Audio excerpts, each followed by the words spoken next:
Sejumlah menteri yang baru dilantik Presiden Joko Widodo melakukan serah terima jabatan. Puan Maharani meski sudah menjabat Menteri Pembangunan Manusia dan Kebudayaan, namun dirinya belum mengundurkan diri dari jabatannya di partai politik. Mantan Menko Kesra Agung Laksono menyerahkan jabatannya kepada Puan Maharani sebagai Menteri Pembangunan Manusia dan Kebudayaan. Serah terima jabatan itu dihadiri para pejabat di Kemenko Kesra dan anggota DPR dari fraksi PDI Perjuangan serta Menko Kemaritiman Indroyono Susilo. Puan Maharani mengatakan program kesejahteraan seperti Kartu Indonesia Pintar dan Kartu Indonesia Sehat akan mulai dilaksanakan pada bulan November ini.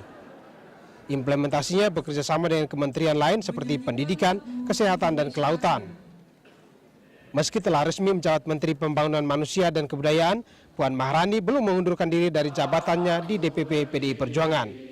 Bagaimana posisi saya di partai politik tentu saja kan itu harus keputusan dari Ketua Umum. Tapi bahwa posisi hari ini itu sudah dipahami oleh Ibu Ketua Umum, bagaimana nanti keputusannya, tentu saja saya menunggu surat dari Ibu Ketua Umum. Yang pasti semua menteri kabinet yang berasal dari partai politik tentu saja akan siap untuk maksimal melakukan penugasan yang ada di pemerintahan ini. Sementara itu, Saleh Husein resmi menjabat Menteri Perindustrian setelah serah terima jabatan dengan MS Hidayat. Saleh mengaku akan melanjutkan program Menteri Perindustrian sebelumnya seperti hilirisasi dan juga pengembangan kawasan industri di luar Pulau Jawa. Saleh Husein juga langsung menggelar rapat dengan para pejabat eselon 1 di Kementerian Perindustrian dan melanjutkan rapat di Kementerian Perekonomian bersama para menteri ekonomi lainnya. Menurut Saleh Husein, sebaran kawasan industri di Indonesia harus merata dan diupayakan pengembangan di kawasan timur. Hilirisasi daripada industri misalnya itu, dan ada juga hilirisasi daripada produk-produk pertanian. Nah seperti itu. Terus kita mengembangkan minimal 10 kawasan industri tapi di luar Pulau Jawa.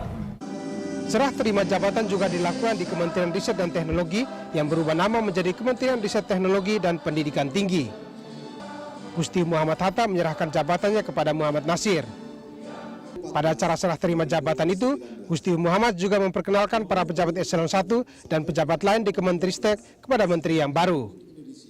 Menristek Dikti M. Nasir mengatakan, meski anggaran Menristek hanya 0,09% dari APBN, ia akan berusaha mengembangkan riset dan teknologi dengan bekerjasama dengan industri, swasta, dan luar negeri. Langkah awal pada 100 hari pertama adalah reorganisasi dalam Kemenristek menjadi Kemenristek Dikti dengan pendekatan sosialisasi. Tim Liputan Berita 1 Jakarta.